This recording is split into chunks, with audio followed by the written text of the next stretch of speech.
Hello and welcome to Global Eye. I'm Parikshit Luthra. The top story we are tracking this evening: Indian and Brazilian officials confirmed yesterday that Brazilian President Lula da Silva called Prime Minister Modi yesterday. The Indian government said that the two leaders exchanged views on regional and global issues of mutual interest.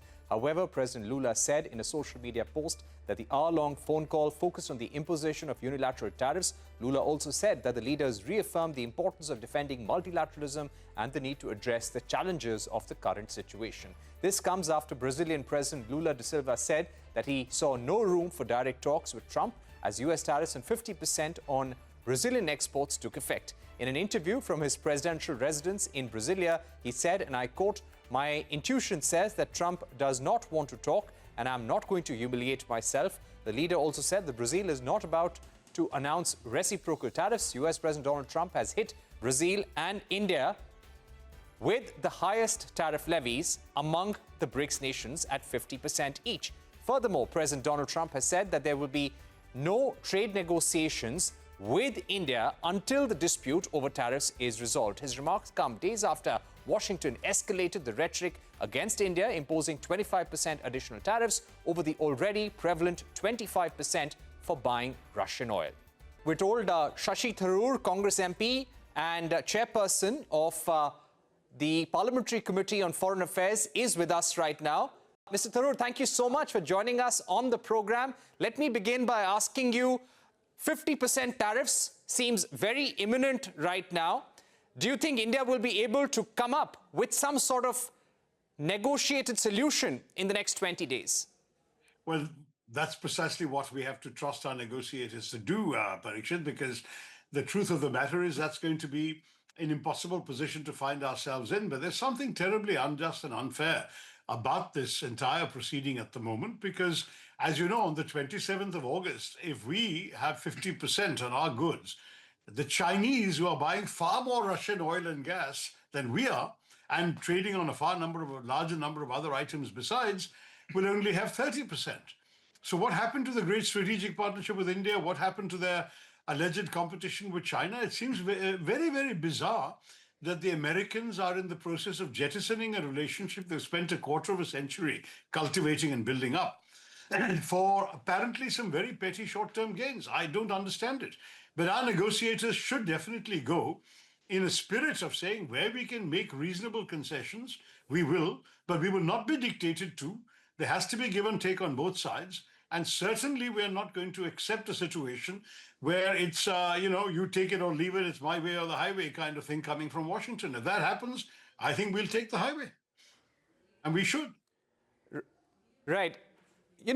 When it comes to having some sort of options in the diplomatic toolkit, now this is a very old relationship that we've invested in over the past 2 decades, Mr. Tharoor. Is it really possible for India to let this relationship go down as a result of a trade deal going sour? But listen, Parikshit, it's not us who've done this, right? I mean, the entire sourness in the relationship has come from the extremely insulting language of a highly transactional negotiator. Now, if this had been conducted differently, it might have been a different story. But the way in which this thing has been done, the way in which the gentleman has spoken of us, a sovereign, self-respecting country, becomes very difficult for any Indian political leadership to swallow, number one. Number two, you can't have a relationship which one side values more than the other does. If America values us so little that they're prepared to throw us overboard so quickly over relatively trivial amounts for an economy the size of America's, then I'm afraid we may have been wrong in assuming our relationship was that important to them.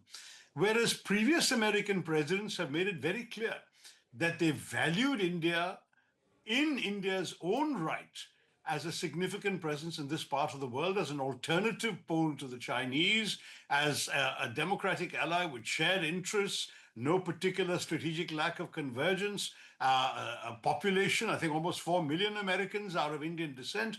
We had so much in common, and of course the shared values rhetoric as well. All of that kept us going as partners. Now, if all of this can be tossed aside with this kind of somewhat demeaning and belittling language by the American president, then we do also have to ask ourselves, what was all this worth? I'm still hoping that it's purely just a negotiating tactic and that the real work that's happening between the actual professionals, the negotiators from our Commerce Ministry, the negotiators from the American Trade Negotiators Office, that they are talking in a much more practical and constructive way, and they're getting things moving. And Mr. Trump's rhetoric was just sort of the accompanying soundtrack in order to put some pressure on the negotiation. That could well be it. Mr. Trump is fairly famous for having a very idiosyncratic negotiating style. And I think it may just be that. Let's not overreact. I'm always in favor of keeping a fairly cool head on these matters. But come 27th of August, if we are at 50%, let me be very clear, the bottom is going to drop out of a lot of our exports in the American market. No one is going to buy items from us at 50% tariff when even China is 30%. Our competitors like Vietnam, Indonesia, Pakistan, and Bangladesh even are between 19 and 15%. Why would anyone buy anything from us at 50% premium? It's simply not. Even 25, the original tariff imposed upon us, puts the onus on us to somehow make up that 6 to 10% differential with our competitors. With 50%, we're out of the game. We're not even in the race. So we have to understand that in those circumstances, we have no choice but to look for other markets, to look for other outlets. And there will be creative things happening. I mean, I wouldn't be at all surprised if there aren't some smart Indians in the UK, where we now have an arrangement with the FTA where 99% of our goods are going without any tariffs to the UK, who will figure out a way of importing all the things from India that America used to buy, repackaging them as made in UK and reshipping them to America for a tidy profit. Anything like that could happen. Who knows? But I mean, that's unfortunate for both Americans and Indians, but that seems to be where we might be heading if we don't manage to pull off a decent negotiation in the next 3 weeks.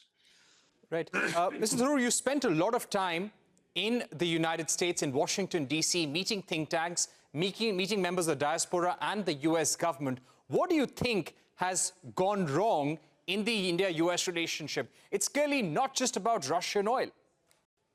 Well, when I was there was no inkling of any such negativism. On the contrary, we found tremendous receptivity, tremendous support. I met, God knows, 50, 60 people, top influential people in Washington, not just think tanks and media, but also, frankly, a large number of senators and congressmen from both political parties, the Deputy Secretary of State and the entire establishment in the State Department, the kind of reception we got, and then Mr. Vice President Vance himself, totally positive, totally supportive, very keen on strengthening relations with India across the board, very keen on the success of the trade talks, very keen on cooperation in technology and artificial intelligence. I came back thinking this relationship was in great shape. So I am utterly stunned that the president seems so out of sync with what everybody else we met was conveying to us. It's true that I wasn't there to do trade negotiations. I was there to talk about Operation Sindoor and our political relationship. But the number of conversations I had, they couldn't all have been in the direction of positive relationship with India, when the president apparently is alone on a completely different track. I don't get it. Right. What do you think can be done now? If I ask you to put on the hat of a diplomat, and someone who is a seasoned politician over decades, what can be done right now? Here you have a president who is trying to put pressure on Russia and wants India to stop purchase of Russian oil because he thinks that will hurt the Russian economy. What can India really do? How do we balance out trade relations and also a strategic partnership with Russia? Can we afford to cut off oil purchases from Russia altogether? Look, that depends on market conditions. And if the differential is significant, we won't cut it off. I mean, we have every reason to look after the interests of Indians who need energy. I mean, it's as simple as that. We have said we'll always act in our national interest. If there is a continuing differential between the world market price that anybody else will sell oil to us and the price at which the Russians are selling to us, why shouldn't we buy Russian oil? I'm sorry to say, until and unless there are sort of United Nations approved global sanctions, we are not obliged to accept any country unilaterally dictating to us who we can and cannot buy from. The same, by the way, applies to the others. The Chinese are buying far more than us. If the Americans don't have the guts to sanction the Chinese, but will sanction us, then I think we have to draw our conclusions from that. Look, our self-respect matters, Parikshit. After 200 years of colonialism, we are not a country that can be talked to this way, taken for granted, or pushed around. We will stand up because we have convictions, and what is more, any Indian government would have stood up to this kind of pushing around. So I will say to you, I hope our negotiators go with courage and clarity, with a good sense of where we can make concessions. Remember, we made very sensible concessions in the first Trump term when he made this big fuss about Harley-Davidson motorbikes. It didn't hurt us at all. Instead of selling 83 Harley-Davidsons a year to India, they now sell about 280 or whatever. It didn't affect anything because the reduction of tariffs only affected a very small market and a very small elite segment of Indian consumers. There may be other items like that the Americans are making a fuss about, but we can give in because it will not hurt our market. But when it comes to something like, for example, dumping a large quantity of American agricultural grains, which, by the way, are heavily subsidized in America, on the Indian market at a time when 700 million Indian farmers and people living on the farms are dependent on agriculture for their survival, when farmers are committing suicide every year in many states of our country, that's unthinkable for any Indian government. We are not going to permit that to happen. We will have to have a red line. We are a democracy. We are accountable to our farmers. We are accountable to our voters. But as a democracy themselves, America should understand that. If our negotiators can explain why some things are not feasible and explain it convincingly enough, I would think that an American negotiator will go back to Mr. Trump and say, look, it's not possible. We can't get them to give in on this. On the other hand, they gave in on that. That's how negotiations work. If we can do that kind of negotiating, Parikshit, I'm not at all, I wouldn't be entirely unhappy or entirely surprised if with some concessions, we come out with a win-win.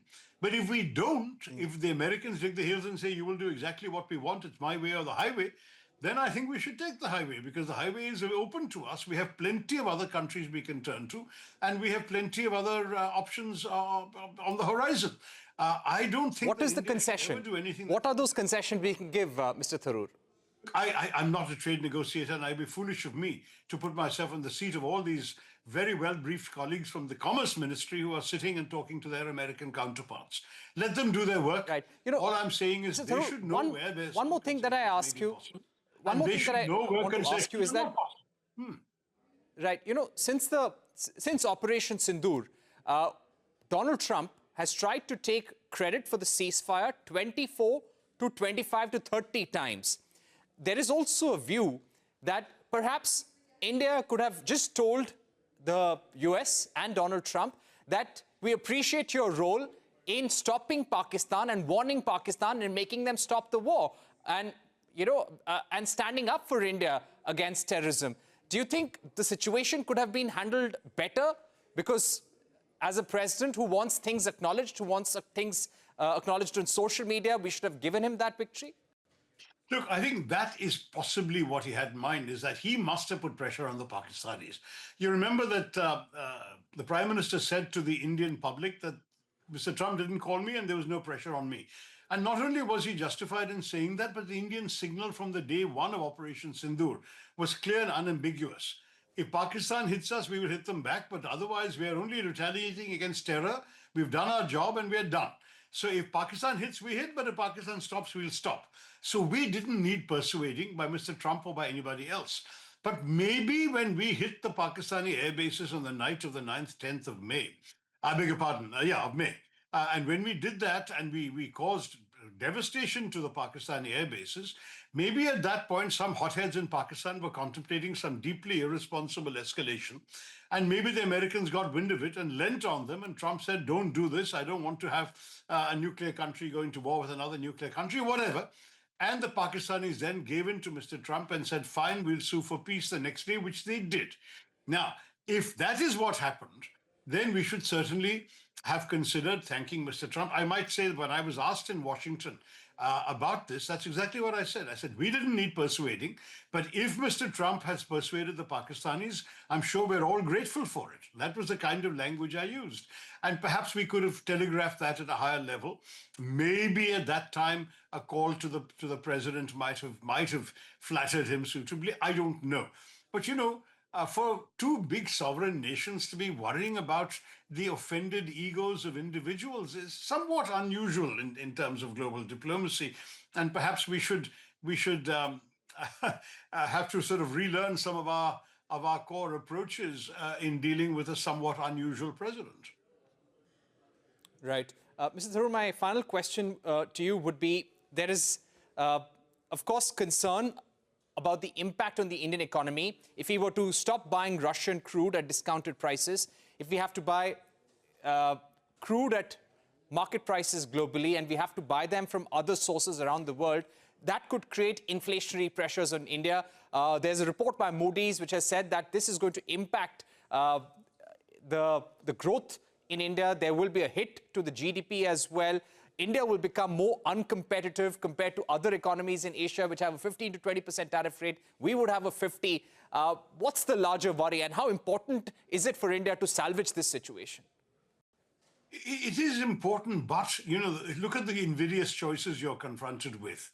On the one hand, you lose a substantial market or a large portion of it because $90 billion is at stake with America. Some of it, by the way, is not affected, at least not yet, by the 50%. That's pharmaceuticals, because the Americans are dependent on us for about half their pharmaceutical supplies, and they don't want to make that unaffordable to the American public in the drugstores of America. So our pharmaceuticals will probably continue being sold to America at prices that they are happy to pay.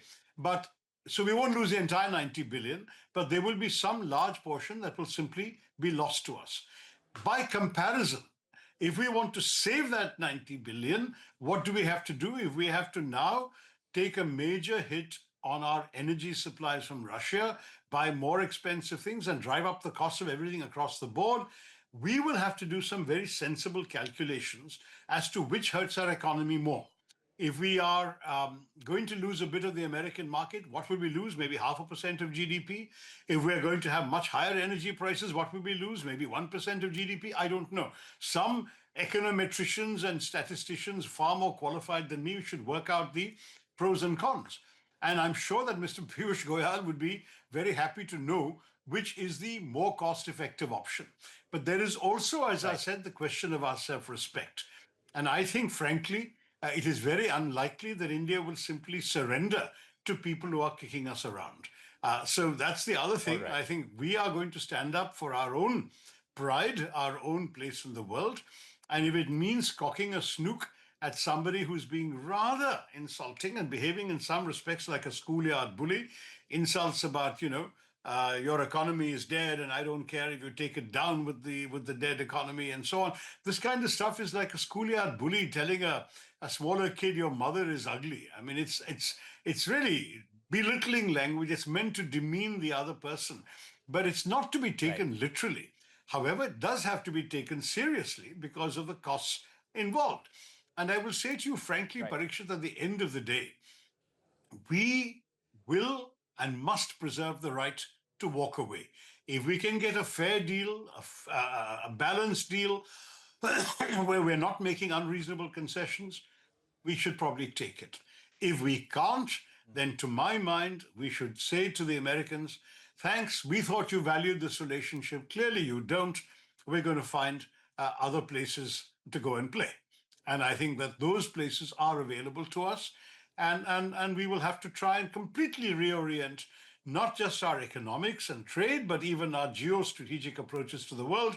But if we are forced to do it, I think we have the capacity, the wit, as it were, the capability of doing what we need to do. I just hope it doesn't come to that. Mr. Tharoor. We do have a lot of common values with the US, shared strategic interests so far, and of course, this large diaspora descended from India, living in America. I would not want to see all that being jeopardized. But if the worst comes to the worst, Parikshit, standing up for India is what this is all about, and that's ultimately the bottom line for us. Any government. All right, Mr. Tharoor. Put India ahead of anything. Mr. Tharoor, thank you so much for joining us. We're going to take a short break, but don't go anywhere. We'll be right back with a discussion with Ambassador Rajiv Bhatia and Pramit Pal Chaudhary on how India and BRICS can work together and what's the future of BRICS in the current circumstances and in light of threats from Donald Trump.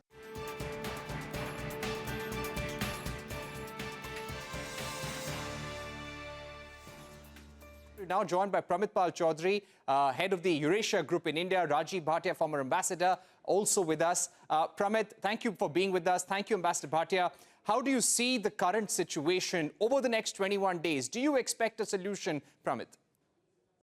I would expect it, no, I would expect it to get worse before it gets better. Trump's normal tactic in trade negotiations, the pressure before talks begin as high as they can. In his book, Art of the Deal, he talks about the need to have leverage on the other person. And then suddenly you'll see him strike a deal at a certain point. So it would get worse, and I think his language will almost certainly get worse. The focus will be agriculture. That's the real core of the trade negotiations. Russian oil is an eyewash. India barely makes $1 billion in savings from Russian oil a month. It's not a big deal. But the real issue is going to be soya, dairy, and auto components. Those are the real hard nuggets on which the rocks on which the trade negotiations are run aground. Right. Ambassador Bhatia, how do you think India, Brazil would now be working together on this? Both countries have been hit by a 50% tariff. What do you think is the conversation between the leaders? Thank you, Parikshit. I think I'm very happy that you're bringing in the Brazilian angle and through that the BRICS angle. I think we have to remember that this India-US or US-Brazil difference or dispute about tariffs is a much deeper issue right now. This is not coming to the forefront, but it will. The US seems to have a serious problem with BRICS. And already the word from Washington is that if BRICS were to gain further momentum, then more duties could even be imposed on BRICS countries. So keeping all that in mind, I think it was important when President Lula was advised, when he heard about 50% penalty duty or tariff on Brazilian exports to US, he was advised to call Mr. Trump. Lula said, no, I would rather call Prime Minister Modi. And that was the background in which the call took place yesterday. I think the short, crisp statement put out by the MEA and the Prime Minister's office is revealing enough. It talks about a discussion focused on bilateral cooperation in trade, technology, energy, and the rest of it. But then it adds that they discussed also regional and international issues. And most importantly, they agreed to keep in touch. My interpretation is that these two countries, which represent a very important but moderate pole of BRICS, would try to develop coordination within BRICS. And let us also be very clear that Delhi is not just talking to Brazil. Our NSA has just visited Moscow. So we have to remember that the conversation with Russia is on. There are reports, there's no official statement yet, but there are reports of the likely visit of Prime Minister Modi to China for SCO summit. So clearly India is looking at alternatives. And as to the main conversation with the US, we have to wait and see, because now if the word from Washington is that their team may or may not come, then the immediate future of negotiations becomes uncertain. All right. Thank you very much, Ambassador Bhatia and Pramit, for joining us. Indeed, a very important time in negotiations. How will India work with Brazil, Russia, China, South Africa? What happens to BRICS? Those are big questions in the days ahead. That's all we have time for here on Global Eye. Thank you for watching. Goodbye.